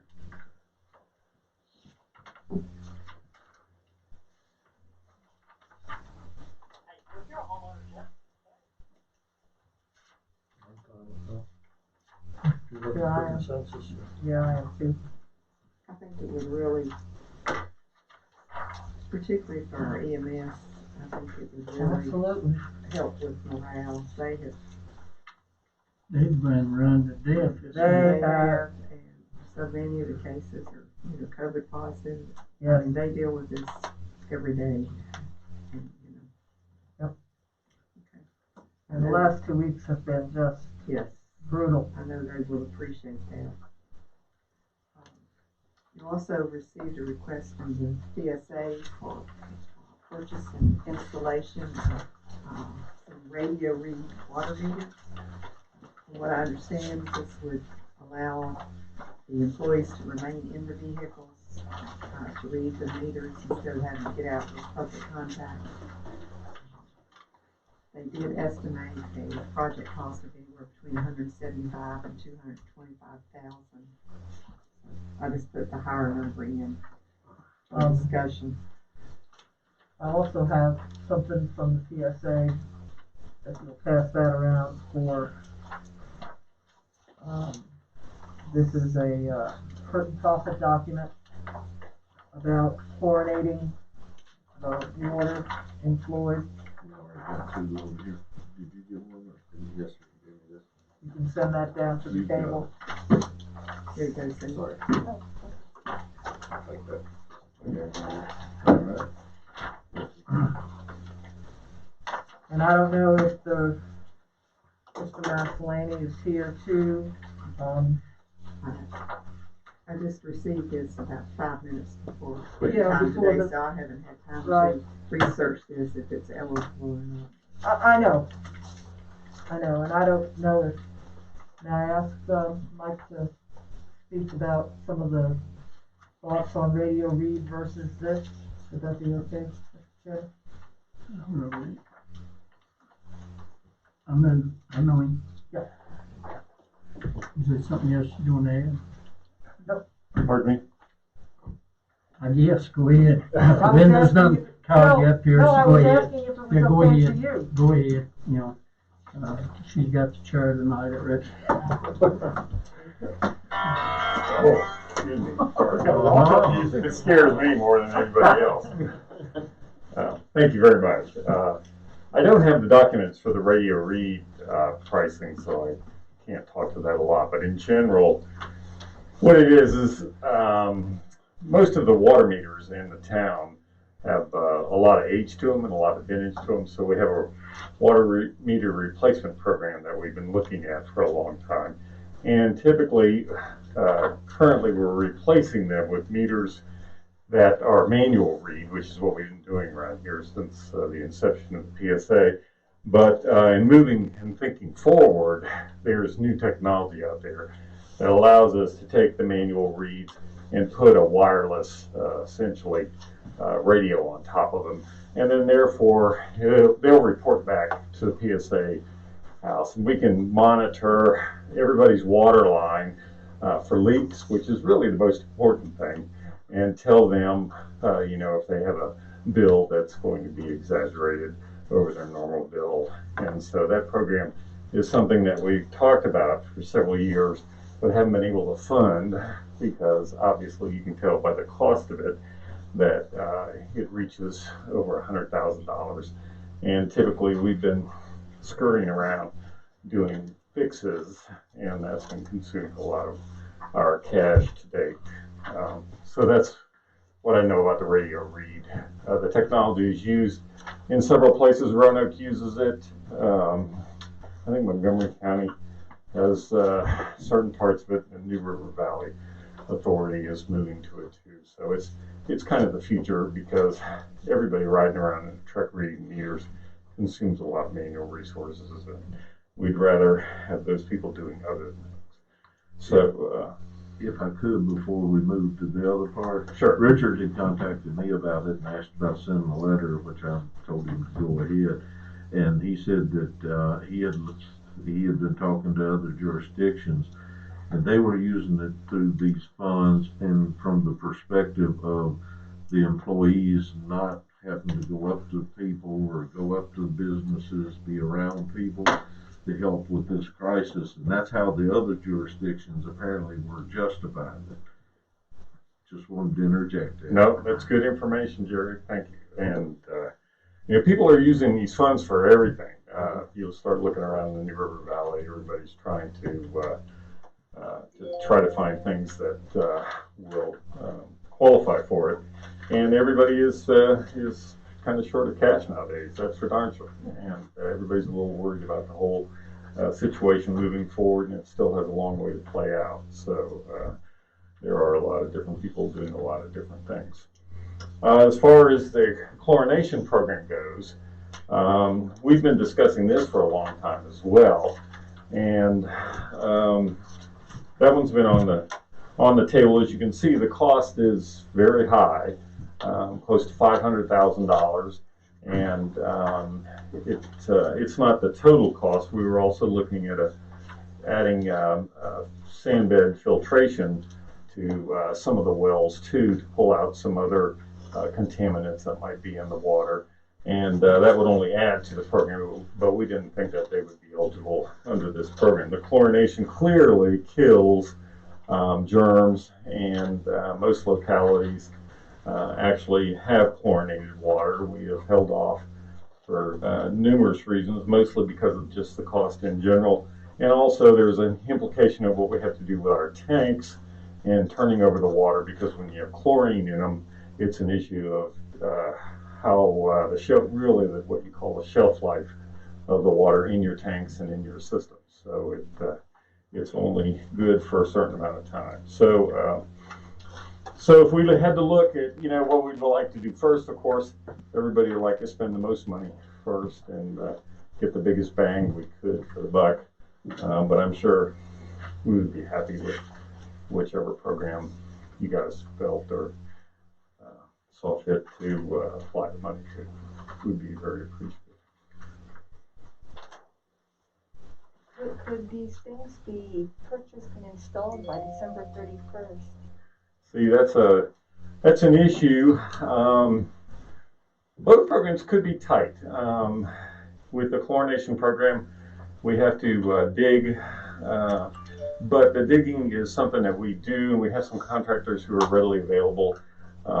So we probably could get a lot of that done, and the parts we need are not huge. They're just pipe in general, and mixing tanks and things like that, little kind of things that aren't real excessive. So yeah, I think it's possible. If we moved right away on the chlorination program, we could. With the water meter program, we could probably move pretty fast on that as well, because we've already talked to several vendors, and they have programs where they would you know, either do the installation, or we could do the installation to try to save money. But in this case, we'd probably sign up for them to do most of the installation. And looking at the cost of it, I think that's what Richard had in mind. Yeah, I think there's a chance, a better than average chance, that we can get most of either one of these programs done. The only kicker in it is on the chlorination part. That would have to be approved by the Department of Health. Yeah, we would have to kind of push that through the regulatory agencies, if you would. Of course, we could get the bidding process, I'm sure, Yep, moving. taken care of. The only concern I have on that project is getting it through the health department in a timely fashion. Yeah, you're exactly right. But if we had, you know, person-to-person meetings and you know, had the drawings expedited, yeah. This program on the CARES money, it's not, you can't operate on a better than average chance. It has to, I mean, it has to be done. Although Is that right? there is afoot, I mean, we don't have anything yet, but for extensions to be applied to this money? No, Not yet, nothing yet. nothing yet. yet, but there have been many, Everybody is right, trying everybody to is extend. asking for extensions, right? Everybody is. And I hear all the programs are in the same boat. They have more money than they can spend by the end of the year, and they're all applying and sending letters and whatever it takes to try to get an extension. Terry, can I share something? Yes. Yes, it's still there. This is Ladina still. One of the recent FAQ documents from Treasury, I think, indicated that a contract signed has to indicate that the work will be completed by December 30th, but if the work runs past the contract time, it's still an eligible expenditure under the local CARES. That was my understanding. It certainly needs to be reviewed, but that was my take on it. So that's my review as well, Ladina, as long as you can say it with, a straight face, basically. If we put in the contract a delivery date of December 10th, let's say, with no way that it actually could be performed by that time, Sure. it's probably still unauthorized expenditure of funds. But as long as there was a good faith expectation we'd have it in place by December 30th, the fact that it runs over would not make it unauthorized. So you're saying like a snowstorm or excessive rainfall, Supply line anything? disruptions. Right. due to the- Yeah. Right. Delivery of one part could hold up Yeah. your whole system. Right. Right. I guess I have a question. Sure. With the chlorination, Mhm. I guess I understand the rationale for the radio read. You're having people exposed to people less, so Yeah. you're mitigating risk. Right. With this, in what way is the chlorination responding to the pandemic? Well, it could, it's a good question. I mean, there is no doubt that chlorine is a very effective agent at killing bacteria and viruses and other germs. And should, our water in some way get contaminated either through, something being put in a mixing tank or something like that, the chlorine would mitigate any issues that would be caused by something. Or if we had some exposure to air, at the high school in our tanks or something that would cause any kind of contamination. The chlorine is a fix-all for all of it, for sure. Now, to be specific to say that it's going to save us from some COVID thing, in general we can say, and the health department is willing to write us a letter that says, in general, chlorine is really good to kill germs. And but not, I can't tell you that specifically, this is COVID aimed. But it will kill the COVID virus and any other germs or bacteria that are in our water. This is not something that you all had in your budget for this year. For this year, we it has been talked about though, and we've had it on the target for at least a year in looking at ways to upgrade our system, which we're always doing, and things that we need to do to keep our water safe for everybody. And like I said, most people chlorinate, and we have not to date, and mostly because of the cost issues that are implied and assumed. Seems to me the thing to do would be to approve the meters, because that's an obvious relation to COVID, and then allow Steve or Terry or whoever to find out if there's addition. I mean, with the unknown, I don't know whether, I don't even know what to think about it. Yeah, I agree. I'd like to see some time with the coordination thing, get some opinions on that. Were you able to confirm the meters did qualify for that purpose? Or they do? Like I said, I can understand the meters, but I don't understand how the coordination would qualify none of that. Well, you've got potential contamination, just like we had a recent break. You had half a dozen There different could have people been, that you know, could have anything entering. entered into the system. And they were out of state contract, I mean, they were Yeah, they were an contractors, out-of-state out of state. contractor.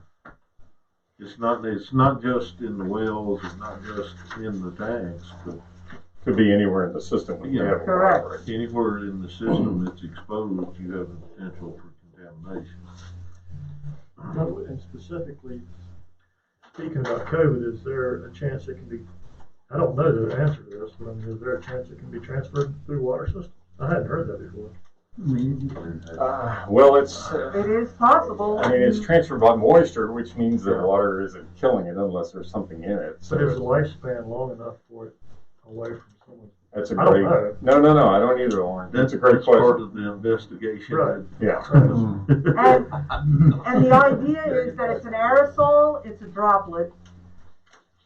And if somebody is not masked and they're over that open pit and they're working on our system and they sneeze or they cough, Well, it's not just that. The CDC posted, but then took down very quickly. Just in common conversation, I know I've had conversations with what I call spitters when they right? enunciate. Just even in a common conversation. Now, they quickly jerked that back down, but it was out there for a short period of time that they felt that if without a mask, you could expel it just talking. You didn't have to sneeze I or get cough. that, but if it goes into a water system and then gets transported a mile down the line, is that virus still alive? That's Well, I don't know. Great question. I can't answer Yeah, I that. have no idea. I can't. Yeah. But for this to qualify, it would have to. It has to. Right. I agree. Well, if it gets into the water line here and the house here, it don't have to go half a mile. If they have the water on. If they turn the water back on, If it I don't get know. diluted, I don't know. It- I don't know. That's where the qualification. Right, that's where. And, Yeah. and on that dollar amount, we definitely want confirmation on. Oh, yeah, that, and also the, being able to produce the service and make sure that we are good with that. I would assume that if we aren't, then somebody's got to finish paying for that. And, Or pay for the whole thing. or Right, pay for the pay whole for the whole thing. thing. I don't. Right. Yeah, it's a chunk of money. That's that. So, Agreed. those two things are kind of ringing loud in my mind. I mean, if we could do it, it's obviously be great. Yeah. Health benefit for sure, Absolutely. to qualify. I just don't want the county hung. Exactly. Oh, absolutely. Yeah. No. Do you know if the town talks about putting any money toward this? No, I'm not aware. We just, this came up real quick when we found out about the CARES money, and like everybody else, we're trying It's a good to. thought. It is. Yeah. Well, we're appreciative of anything, and certainly the meter money would be put to well use. We've talked about that for a long time. We just haven't had the money to implement it, and it's something that would really upgrade our system and also help with troubleshooting what's happening, give us instantaneous almost feedback of what's happening everywhere in the system. So that at times, as you know, when we have a break, there's significant potential for damage, especially if it's on 221 or some of the major roads like that. On the meters, did you get confirmation in writing or email from somebody higher up the line, or? We just redo our regulations. About every other day, it seems like it. The only reason I ask is we know we're gonna be off. And we're getting into some real numbers now. Yeah. You've got an avalanche, you got potential for the water meters, and the other, those three alone is almost gonna be right around $1 million. Well, we're trying to be so careful. Well, I know, and I'm not, but is there anybody up the line that you could check with and just to get something in the email or something on paper or something that? Well, that's why you're checking with the auditor. Right. That's where your conversations are. We've talked to them, we've talked to our attorneys. Well, I understand, but do you understand my It's concern? pretty much impossible When- to when get the hold s- of anybody at the When the Department state of comes in to Treasury. audit this, our auditors won't be the ones doing it, will I think they will. they? They will be? They'll have regulations from them, Oh, okay. I would assume. I'm just It may wondering, go you on know, up. just those 3 projects is $1 million. And if for some reason they were to get kicked out and we don't have any, and I know they're not gonna let us do a payment plan. Because the federal government's not gonna let the state do a payment plan. I just wanna I think from talking with the auditors, they're probably as frustrated as we are because. There's no guidance out yet. Yeah. Everybody is struggling with the same question. I mean, it's and short I'm not timeframe, opposed to no any of guidance. these, I'm just trying to Yeah, I dot our know, I i's know. and cross our t's any way we can. And anybody else we can get on that hook besides Steve would be nice. We would appreciate that. They might bump him off of it a little bit. And I would assume, Steve, that you are in discussions with many of the partners across the state, trying to grapple with just what is covered, what isn't. I mean, Absolutely. Yeah. This is kind of new. I haven't had a chance to review it beforehand, but I'd be happy to look at it. yeah, absolutely. Give the best guidance we can. In addition to whether our own auditors would be looking at this, I do know that the CARES Act itself had an allocation for the Federal Inspector General's office to perform compliance audits. Right. So there is the potential that we would be audited by the Feds. So, I forget what the number was. I want to say $15 million was allocated 25. 25 Mhm. for the audits. Yeah. So they're serious about it. That's what I was telling you all last time. It's gonna Yes. happen. Yeah. It's gonna happen. And Carrie and I have been talking to the auditors the last couple of days, and they pretty much said the ambulance they think will be fine, and they told us how to word our hazardous duty pay Right. so that, we weren't giving them a stipend or a bonus. We were doing it as an hourly rate based on hours worked. Mm-hmm. So he feels pretty good about that one. We have not discussed the water meter, but we can certainly do that. Right. I just feel, I'm not doubting y'all, just the more people involved. Right. But again, everybody's just kind of walking in the dark in a room with no lights and trying to figure out what's good and what's not. Yes, if we approve the water meters, then we need to probably have a called meeting to authorize whatever we have to do on our end down there to get going Get with that moving. process. You bet. Yeah. Yeah, I mean, I don't know. I'm good with it. Yep. Up to you, I guess, talk around it, but anyway. As long as Great. proper people say we're good to go. Yep. Yeah. We can get it. Sans Anderson letterhead or something. Double check with the auditors on that, but. That'd be more than 100. That cost you. Raise you 125. I think he's gonna shoot for 250. Great. Thank you very much. Really appreciate it. Yeah. You gonna, Mike, you Yeah. gonna take care of getting hold of Will and Bruce and Yeah. setting up something, Yep. meeting wise? Yeah, are you gonna have to pass a resolution or something, or can we consider? I think we've been doing it like we, just by consensus, or Yeah. haven't we? And I Okay. think I heard a consensus. So we're good to go? We're on meters. Good man, thank you. We'll take it.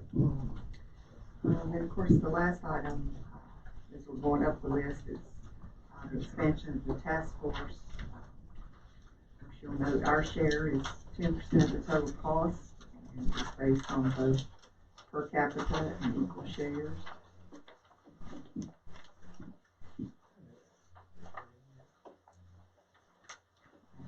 Nothing has changed since the last time I spoke to you about it.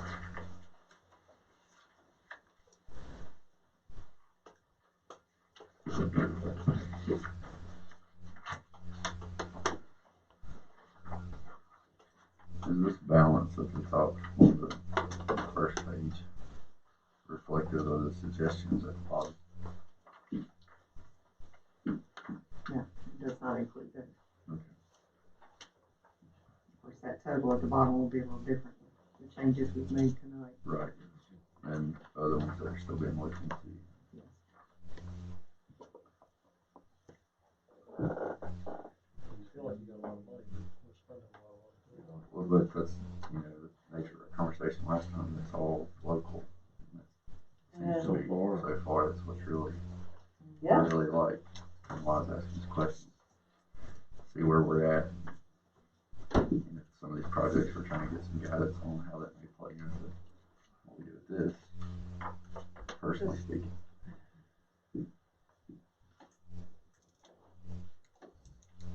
Of course, the task force is local too. I mean, Yeah, sure, they're yeah. helping all of us. Yeah, thanks for clarifying that. Even though it's a regional task force. I mean,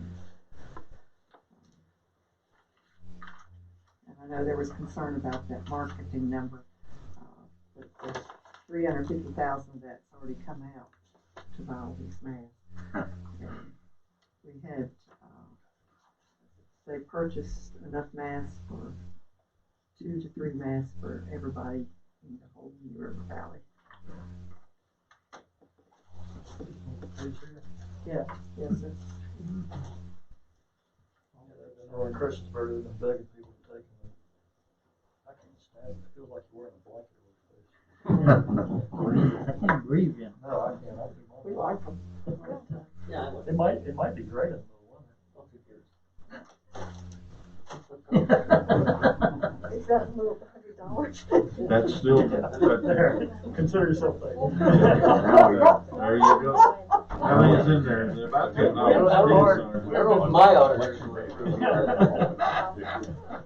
One thing I got about the mask, you know, they was talking about this smoke that's coming through the atmosphere from out California. And they were saying that people with breathing problems should be wearing a mask because of that. Yeah. But they said that the corona mask wouldn't work for that, you know. And I thought, well, if it won't stop a smoke particle, how's it, you know, stopping a virus? Smoke particle is smaller. Well, I don't know. I don't agree with that. Well, the point of wearing a mask is to keep you from Yeah. spreading whatever out. It's not to keep you from getting You like me, Or my cut down calves on ain't the the same distance. yet. It cuts down on the distance. it. Right.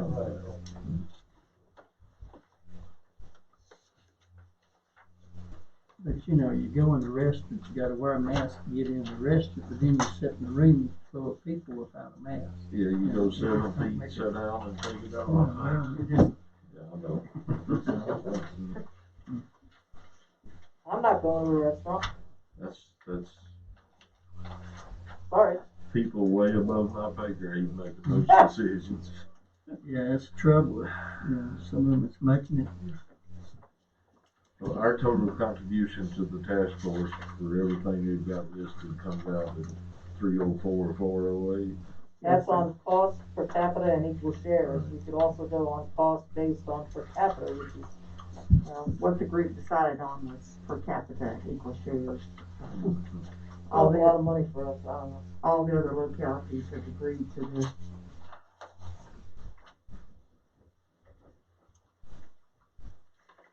Are they hiring these folks, or are these folks just like being repurposed? They're hiring.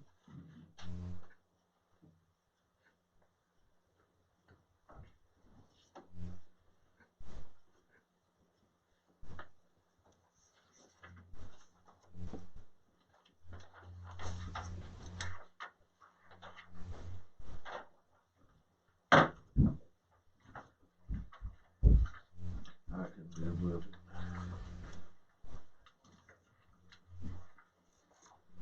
Easy I come, easy go. I really don't expect them to spend this much money, and they don't even expect that they were preparing for the worst case. What happens to the money if it's not used? Back to state. They'll come back to us. At what point do we know that? If we have to have it spent by December. Well, we actually haven't paid any of it so far, even for the mask. Montgomery County footed the bill for all the masks. We do owe them, but they haven't billed us yet.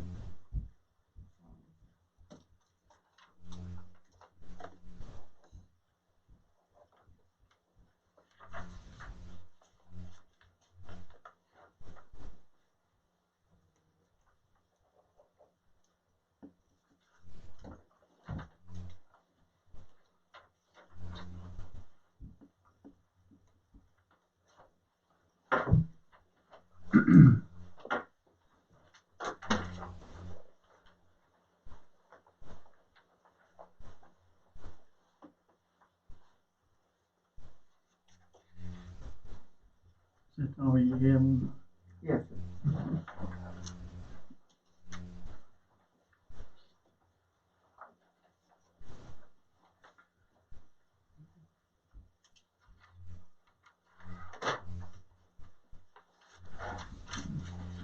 move on down to whole new business? So, yes or no on that,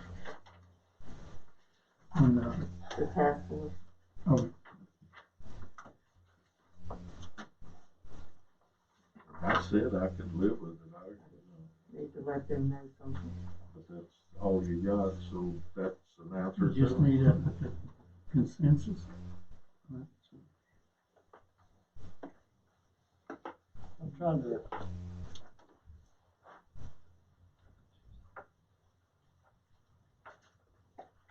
Trying to do some math. on the top chart. Is it the combined, is our, I'm trying to figure out what we pay per item. Or is that not the way that figures out?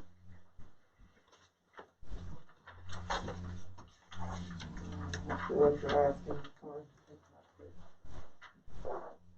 I guess I'm confused because I don't know what, like you got $3 million in total cost.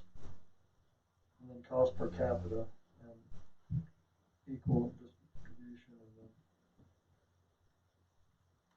And then they combine those two just to be a little more equitable for everyone, especially the government, since they were taking a big hit.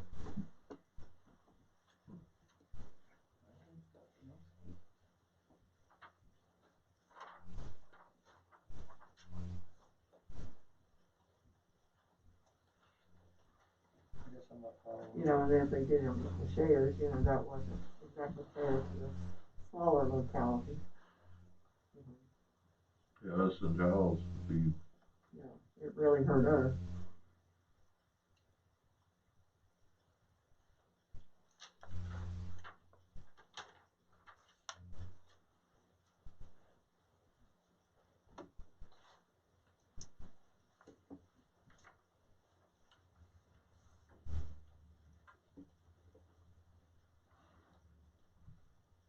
So if I'm understanding right, 600,000 of it is done on equal shares and the balance is done per capita?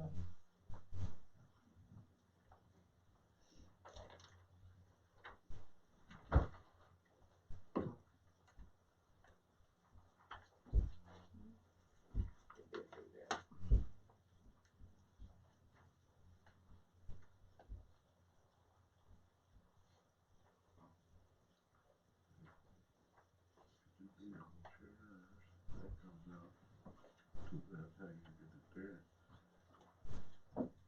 If I'm understanding it correctly, the 602 would be our share if we were doing on equal share. But since we're not, to get to the 3 million, but since we're not doing equal shares and we're doing on per capita, ours would be the 258. So they combined the two at the bottom. So what is equal distribution then?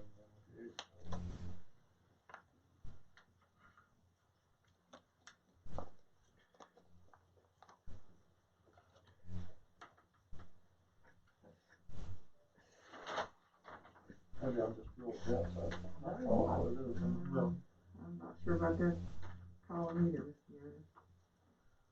Very confusing chart. So the two yellow, cost per capita and all, Oh, cost, yeah, that's the two options, and those two were combined to make that. the final. Okay, that makes sense.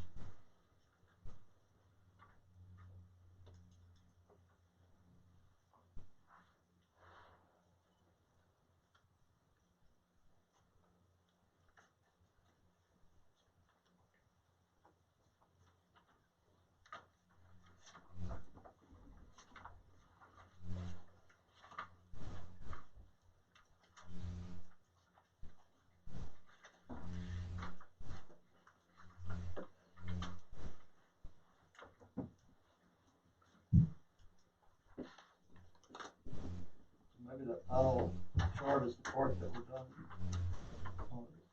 split equally, and then the rest is done by per capita.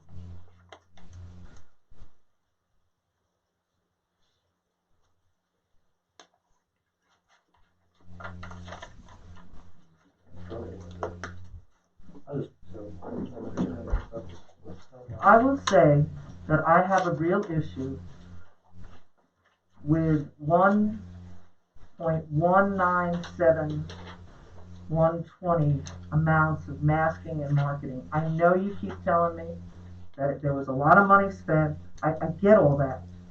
But 1.197120, that's just, I don't know. I'm just finding, I mean, I know you gotta put numbers on stuff, and I know you gotta just throw something and see if it sticks, but we're talking about a county that just, I mean, I don't know.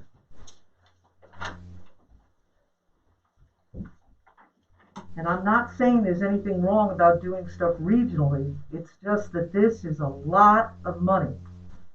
And we have a lot of things that we need to do here in our community that we just talked about. I mean, just the fact of helping our farmers and our businesses. And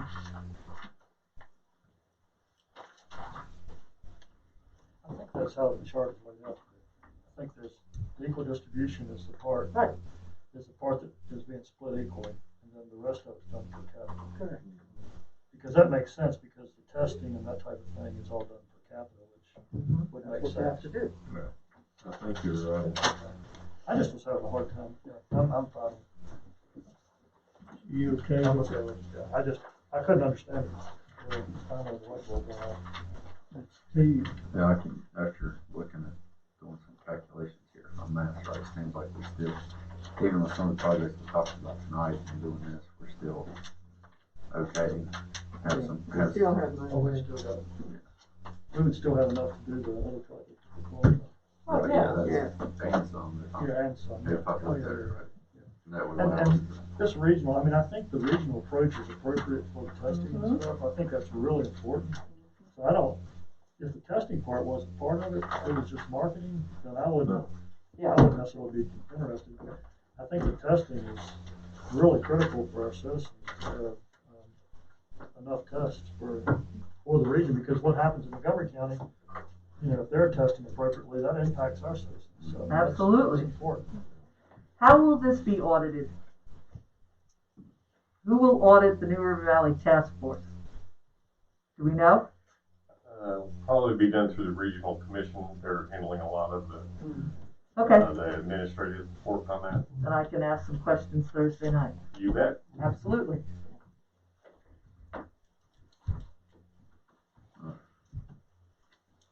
Three. Yep, you got both. Four. I'll go with it, so I guess that's a consensus then. On the Thank you 304, 408, just so I'm clear. Yeah. Okay. Yep.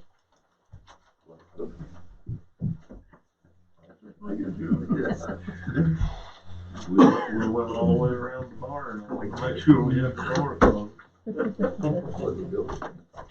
Might have had to rebuild the fence. We also have some ideas on some grants for child care services and churches that we need to do some more research on. If you all are interested in any of those, we can bring that back to you another time. Yeah, I think help whoever we could. Well, child care right now with the schools being closed is a big issue. A lot of work. Absolutely. It's a huge issue. Okay.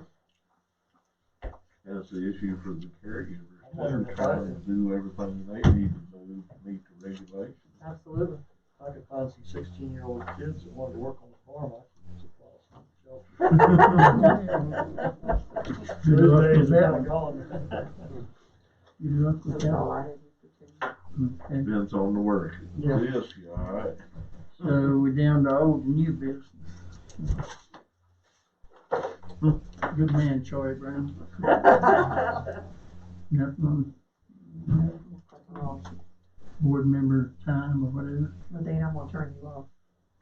All right, good night, y'all. Bye, Ladina. Yes, you are. You did well.